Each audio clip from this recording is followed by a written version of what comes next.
నేను దేవుడిని నమ్మకపోవడం పాపం కాదు. నేను నమ్మేది సత్యం, విజ్ఞానం మరియు మానవ ధర్మం.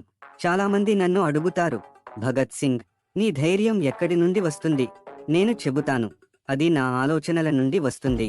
నేను భయపడని మనసు నుండి వస్తుంది. దేవుడు అంటే భయం కాదు, భయం జయించిన మనిషే నిజమైన దేవుడు. మనిషి తన కష్టంతో, తన జ్ఞానంతో, తన న్యాయంతోనే దేవత్వాన్ని పొందగలడు.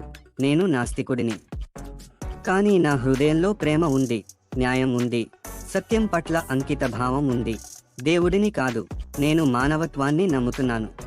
జైలులో ఉన్నప్పుడు నేను తెలుసుకున్నాను, బంధనాలు శరీరానికే, ఆలోచనలకు కాదు. నా ఆలోచనలు, నా విప్లవం ఈ గోడలను దాటి బయటకు వెళ్తాయి. దేవుడు మాపై దయ చూపుతాడని ఎదురు చూడటం కాదు, మనమే మన దేశం కోసం ఏదైనా చేయాలి. అదే నిజమైన భక్తి.